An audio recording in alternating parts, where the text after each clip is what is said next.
E enquanto se retiravam parado pelos amigos, a fim de receber socorros imediatos e imprescindíveis, supus haver cumprido um dever, pronunciando aquelas palavras, porque misteriosas vozes lhe falavam ao coração, acerca daquele olhar generoso que pousara em seus olhos pela última vez. Vários dias esteve Jerusalém entregue ao saque e à desordem, levados a efeito pela soldadesca do império, faminta de prazeres e envenenada no vinho sinistro do triunfo.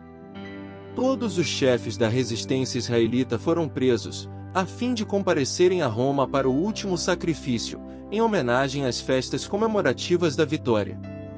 Entre eles incluía-se André de Gioras, que, restabelecido das escoriações recebidas, representava um dos que deveriam ser exterminados para gáudio da assistência festiva na capital do império.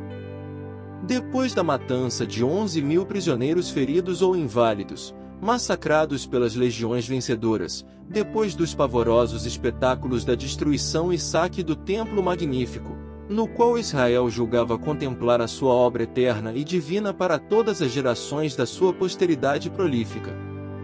Voltou a caravana compacta dos vencidos e vencedores, cheia de riquezas ilícitas e troféus maravilhosos, de modo a exibir em Roma todos os ornamentos ilustrativos da vitória, entre vibrações tumultuárias e cânticos de triunfo. Numa galera confortável e tranquila, viajou Públio Lentulus, resignado dentro da noite cerrada da sua cegueira, rodeado de amigos prestimosos que tudo faziam por minorar-lhe os sofrimentos morais. Antes de chegar a Roma, vezes muitas cogitou da melhor maneira de se dirigir diretamente a André, para arrancar-lhe a verdade e serenar as dúvidas íntimas, quanto à identidade do escravo de tipo romano, que o ferira para sempre, nos preciosos dons da vista.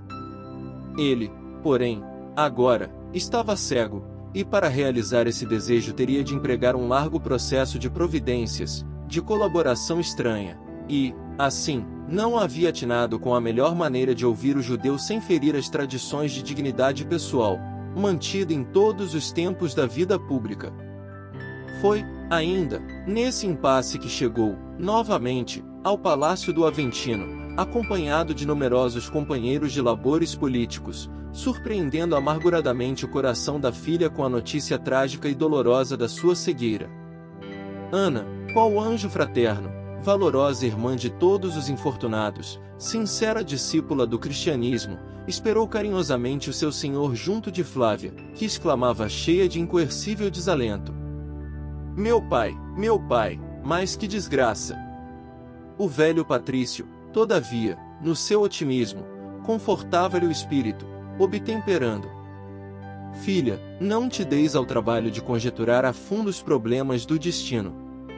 Em todos os acontecimentos da vida temos de louvar os soberanos desígnios dos céus, e espero que te encorajes de novo, porque somente assim viverei agora, junto de ti, em consolação afetuosa e recíproca. Foi o próprio destino que me afastou compulsoriamente das lides do Estado, a fim de viver doravante somente por ti. Abraçaram-se então efusivamente, fundiram-se em beijos do mesmo infortúnio, vibrações de duas almas presas aos mesmos padecimentos. Públio Lentulus, porém, embora o necessário descanso, e apesar da cegueira que lhe impossibilitava as iniciativas, não perdeu a esperança de ouvir a palavra do inimigo implacável, ainda uma vez, e, para isso, aguardou o dia ansiosamente esperado pelo povo romano, das soberanas festas do triunfo. Convém acentuar que o velho senador foi conduzido à cidade imediatamente, em virtude da sua especialíssima situação, mas o vencedor e as suas legiões infindáveis entrariam em Roma com todos os faustosos protocolos dos triunfadores, de conformidade com os numerosos regulamentos da própria antiga república. No dia aprazado, toda a capital, com a sua população de 1,5 milhão de habitantes, aproximadamente, aguardava as magníficas comemorações da vitória. Desde as primeiras horas do dia, começaram a agrupar-se às portas da cidade as legiões vencedoras, desarmadas, vestindo delicadas túnicas de seda, ostentando soberbas auréolas de louro. Transpondo as portas da cidade, sob os aplausos estrondosos de multidões sem fim, foi-lhes oferecido esplêndido banquete, presidido pelo próprio imperador e seu filho. Vespasiano e Tito, logo após as cerimônias do Senado, no pórtico de Otávia, encaminharam-se para a porta triunfal. Ali, ofereceram um sacrifício aos deuses e tomaram os símbolos do triunfo nas aparatosas festividades imperiais. Realizada essa cerimônia, pôs-se em marcha o grande cortejo, ao qual Públio Lentulus não faltou, com a secreta intenção de ouvir a palavra reveladora do chefe prisioneiro, cujo cadáver, depois dos sacrifícios daquele dia, seria tirado às águas do Tibre, de acordo com as tradições vigentes. Todos os troféus das batalhas sanguinolentas e todos os vencidos, em número considerável, eram levados igualmente em procissão, na festa indescritível. À frente do cortejo imenso, seguia incalculável quantidade de obras de ouro puro, enfeitadas de cores variadas e berrantes, e, logo após, pedras preciosas em número incontável, não só em coroas de fulgurante beleza, como também em estofos que maravilhavam os espectadores pela variedade, sendo de notar que todos esses tesouros eram carregados por jovens legionários trajando túnicas de púrpura, com graciosos ornamentos dourados. Depois da exibição dos tesouros conquistados pelo triunfador, vinham, às centenas, as estátuas dos deuses, talhadas em marfim, em ouro, em prata, de tamanhos prodigiosos. Em seguida aos deuses, todo um exército de animais, das mais variadas espécies, entre os quais se distinguiam numerosos dromedários e elefantes cobertos de magníficas pedrarias. Acompanhando os animais, a multidão compacta e acabrunhada dos prisioneiros vulgares, exibindo sua miséria e olhares tristes, procurando ocultar dos espectadores impiedosos e irreverentes os ferros pesados que os manietavam. Após os prisioneiros sucumbidos, passavam os simulacros das cidades vencidas e humilhadas, confeccionados com grande esmero, sustentados nos ombros de soldados numerosos, semelhantes aos modernos carros alegóricos das festas carnavalescas. Havia representações de todas as cidades destruídas e saqueadas, de batalhas vitoriosas, sem faltar o arrasamento dos campos, a queda de muralhas e os incêndios devastadores. Depois desses símbolos, eram os despojos riquíssimos dos povos vencidos e das cidades conquistadas, principalmente os de Jerusalém, carregados com muito desvelo pelos legionários. Sob os aplausos gritantes e irreverentes da turba que se apinhava por toda a parte, desfilaram as estátuas representando as figuras de Abraão e Sara, bem como de todas as personalidades reais da família de Davi, e mais todos os objetos sagrados do famoso Templo de Jerusalém, tais como a mesa dos pães da proposição, feita de ouro maciço, as trombetas do jubileu, o candelabro de ouro com 7 braços, os paramentos de alto valor intrínseco, os véus sagrados do templo, e, por fim, a lei dos judeus, que seguia atrás de todos os despojos materiais, pilhados pelas forças triunfadoras. Cada objeto era carregado em andores preciosos e bem ornamentados, ao ombro dos legionários romanos coroados de louros. Após os textos da lei, seguia Simão, o desventurado chefe supremo de todos os movimentos da resistência de Jerusalém, acompanhado dos seus 3 auxiliares diretos, inclusive André de Gioras. Todos esses chefes da longa e desesperada resistência vestiam de preto e caminhavam solenemente para o sacrifício, depois de exibidos em todas as comemorações festivas do triunfo. Em seguida, vinham os carros soberbos e magníficos dos triunfadores. Após a passagem deslumbrante de Vespasiano, desfilava Tito num oceano de púrpura, de sedas e de vermelhão, simbolizando o próprio Júpiter, na embriaguez da sua vitória. No séquito de honra, passava igualmente o senador valetudinário e cego, não mais pelo prazer das homenagens, mas com o secreto desejo de ouvir a palavra de André, antes do trágico momento em que o seu corpo balançasse sobre as águas lodosas do Tibre. No instante da consumação do último suplício, sob os aplausos delirantes do povo. Após os carros imperiais dos vencedores e seus áulicos mais íntimos, vinha o exército compacto, entoando os hinos da vitória, enquanto todas as ruas e praças, fóruns e pórticos, terraços e janelas, se pejavam de incalculáveis multidões curiosas. O cortejo movimentou-se solenemente, desde a porta triunfal até ao Capitólio. Longas horas foram gastas no trajeto, através do sinuoso caminho, porquanto a festividade era consumada de molde a levar seus esplendores pelos recantos mais aristocráticos do patriciado romano. Em dado momento, todavia, antes de se elevar à colina, todo o cortejo parou e os olhos ansiosos da multidão convergiram para Simão e seus 3 companheiros, auxiliares diretos da sua chefia na resistência da cidade famosa. Públio Lentulus, embora cego, mas afeito ao tradicionalismo daquelas comemorações, compreendeu que era chegado o instante supremo. Em virtude do seu caso especialíssimo e considerando a deferência que a autoridade julgava dever-lhe, o imperador preocupava-se com a sua situação no cortejo, recomendando ao filho, Domiciano, atender a quaisquer providências de que viesse a precisar em tais circunstâncias. Naquele momento, debaixo das vibrações ruidosas do delírio popular, procedia-se ao flagício de Simão, diante de toda a Roma embriagada e vitoriosa, enquanto André de Gioras e os 2 companheiros eram conduzidos à prisão mamertina, onde aguardariam o chefe, após a flagelação, para a morte em conjunto, de maneira que os cadáveres pudessem ser arrastados através das gemonias e sob as vistas do povo, atirados às correntes do Tigre.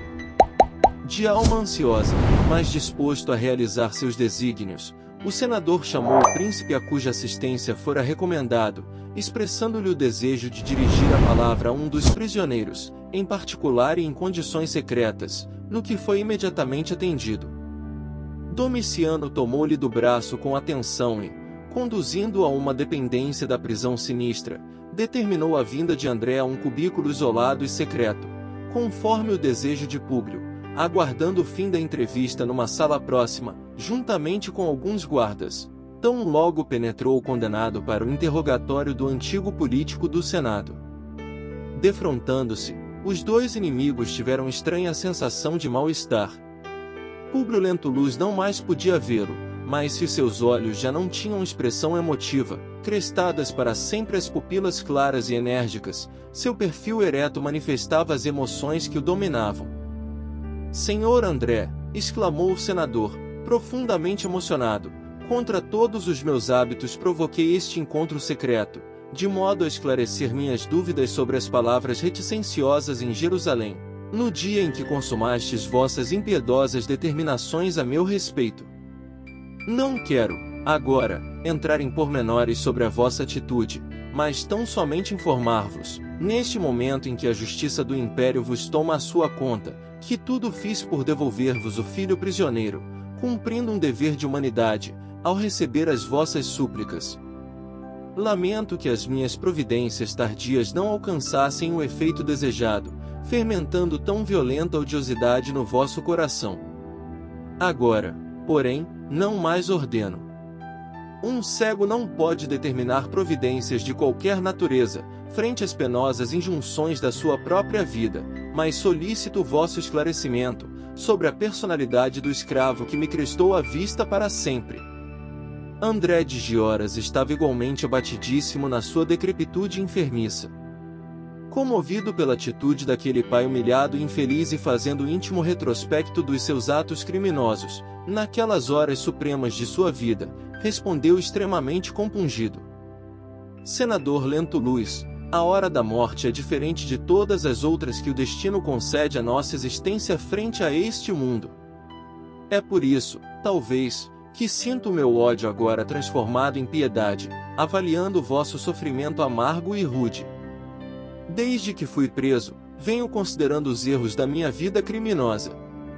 Trabalhando no templo e vivendo para o culto da lei de Moisés, só agora reconheço que Deus concede liberdade de ação a todos os seus filhos, mormente aos seus sacerdotes, tocando-lhes, porém, a consciência, no momento da morte, quando nada mais resta senão a apresentação da alma falida, diante de um tribunal a que ninguém pode mentir ou subornar. Sei que é tarde para reagir no caminho percorrido, a fim de refazer os nossos atos, mas um sentimento novo me faz falar-vos aqui com a sinceridade do coração, que, acicatado pelo julgamento divino, já não pode enganar a ninguém. Há quase 40 anos, vossa austeridade orgulhosa determinou a prisão do meu único filho, remetendo-o impiedosamente para as galeras, e debalde implorei a vossa clemência de homem público, para o meu espírito desamparado. Das galeras, contudo, meu pobre Saul foi remetido para Roma, onde foi vendido, miseravelmente, num mercado de escravos, ao senador Flamínio Severus. Nesse instante, o cego, que escutava atento e eminentemente emocionado, ao identificar, naquela narrativa, o algoz da filha, interrompeu-a perguntando: Flamínio Severus? Sim, era também, como vós, um senador do Império. Profundamente emocionado, ao ligar os fatos dolorosos de sua família à pessoa do antigo liberto, mas necessitando de todas as energias morais para dominar-se, o senador recalcou no íntimo a sua amargura, conservando-se em atitude de expressivo silêncio, enquanto o condenado prosseguia. Saul, todavia, foi feliz. Abraçou a liberdade e fez fortuna, voltando de vez em quando a Jerusalém, onde me ajudou a prosperar, mas, devo revelar-vos que, não obstante os textos da lei por mim pregada muitas vezes, que nos manda desejar ao próximo o que desejaríamos para nós mesmos, não cruzei os braços ante a vossa arbitrariedade criminosa, jurando vingar-me a qualquer preço. Para isto, numa noite tranquila, roubei o vosso pequenino Marcos na vossa residência de Cafarnaum, de cumplicidade com uma de vossas servas, que mais tarde tive de envenenar, para que não viesse a revelar o segredo e tolher meus sinistros propósitos, quando a vossa ansiedade paterna instituiu, em Jerusalém, o prêmio de um grande sestércio a quem descobrisse o paradeiro do pequenino. Lembrareis, por certo, da criada Semere, que morreu repentinamente em vossa casa. Enquanto André de Gioras se detinha na triste confissão que lhe tocava as fibras mais íntimas da alma, representando cada palavra um estilete de amargura a lhe retalhar o coração, Públio Lentulus chegava tardiamente ao conhecimento de todos os fatos, recordando os angustiosos martírios da companheira, como esposa caluniada e mãe carinhosa. Impressionado, porém, com o seu silêncio doloroso, André continuava: Pois bem, senador, obedecendo aos meus sentimentos condenáveis, raptei vosso filhinho, que cresceu humilhado nos mais rudes trabalhos da lavoura, aniquilei-lhe a inteligência, favoreci-lhe o ingresso nos vícios mais desprezíveis, pelo prazer diabólico de humilhar um romano inimigo, até que culminei na minha vindita em nosso encontro inesperado. Mas, agora, estou diante da morte e não sei enxergar mais a nossa situação, senão como pais desventurados. Sei que vou comparecer breve no tribunal do mais íntegro dos juízes, e, se vos fosse possível, eu desejava que me desseis um pouco de paz com o vosso perdão. O velho senador do Império não saberia explicar as suas profundas dores, ouvindo aquelas revelações angustiosas e amargas. Ouvindo André, sentia ímpetos de perguntar pelo filhinho em criança, por suas tendências, pelas suas aspirações da mocidade, desejava inteirar-se dos seus trabalhos, das suas predileções. Mas cada palavra daquela confissão amargurosa era uma punhalada nos seus sentimentos mais sagrados. Qual estátua muda do infortúnio, ainda ouviu o prisioneiro repetir, quase em lágrimas, arrancando das suas divagações sombrias e tormentosas. Senador, insistia ele, suplicando tristemente, perdoai-me. Quero compreender o espírito da minha lei, apesar do último instante. Relevai meu crime e dai-me forças para comparecer diante da luz de Deus. Públio ouvia-lhe a voz súplice, enquanto uma lágrima de dor indescritível rolava dos seus olhos tristes e apagados. Perdoar? Mas, como? Não fora ele, Públio, o ofendido e a vítima de uma existência inteira? Singulares emoções abalavam-lhe o íntimo, enquanto numerosos soluços lhe morriam na garganta opressa. Diante dele estava o inimigo implacável que procurara em vão, por consecutivos e longos anos de infelicidade. Mas, na sua introspecção, sabia entender, igualmente, as próprias culpas, recordando os excessos da sua severidade vaidosa. Também ele ali estava como um cadáver ambulante, no seio das sombras espessas. De que valeram as honrarias e o orgulho desenfreado? Todas as suas esperanças de ventura estavam mortas. Todos os seus sonhos aniquilados. Senhor de fortuna considerável, não viveria mais, no mundo, senão para carregar o esquife negro das ilusões despedaçadas. Todavia, seu íntimo se recusava ao perdão da hora extrema. Foi então que se lembrou de Jesus e da sua doutrina de amor e piedade pelos inimigos. O mestre de Nazaré perdoara todos os seus algozes e ensinara aos discípulos que o homem deve perdoar 70 vezes 7 vezes. Recordou, igualmente, que, por Jesus, sua esposa imaculada morrera nas ignomínias do circo infamante. Por Jesus voltará Flamínio do reino das sombras, para incliná-lo, um dia, ao perdão e à piedade. Os ruídos de fora denunciavam que a hora derradeira de André estava próxima. O próprio Simão já caminhava vacilante e ensanguentado, depois do açoite, para o interior da prisão, epilogando o suplício. Foi então que Públio Lentulus, abandonando todas as tradições de orgulho e vaidade, sentiu que no íntimo d'alma brotava uma fonte de linfa cristalina. Copiosas lágrimas desceram-lhe as faces rugosas e macilentas, das órbitas sem expressão, dos olhos mortos, e como se desejasse fitar o inimigo com os olhos espirituais, a fim de mostrar-lhe a sua comiseração, exclamou em voz firme: "Estás perdoado." Voltando imediatamente à sala contígua e sem esperar qualquer resposta, compreendeu que era chegada a última hora do inimigo. Dali a minutos, o cadáver de André de Gioras era arrastado às Gemonias, para ser atirado ao Tibre silencioso. O senador nada mais percebeu do restante das numerosas cerimônias no templo de Júpiter. O cortejo era agora iluminado pela claridade de 1000 fachos colocados pelos escravos em 40 elefantes, por ordem de Tito, ao cair das primeiras sombras da noite, mas o senador, acabrunhado nos seus padecimentos morais, regressava em liteira ao palácio do Aventino, onde se fechou nos seus apartamentos particulares, alegando grande cansaço. Tateando na sua noite, abraçou-se à cruz de Simeão, que lhe fora deixada pela crença da esposa, molhando-a com as lágrimas da sua desventura. Em meditações profundas e dolorosas, pôde então compreender que Lívia viverá para Deus e ele para César, recebendo ambos compensações diversas na estrada do destino. E enquanto o jugo de Jesus fora suave e leve para sua mulher, seu altivo coração estava preso ao terrível jugo do mundo, sepultado nas suas dores irremediáveis, sem claridade e sem esperanças.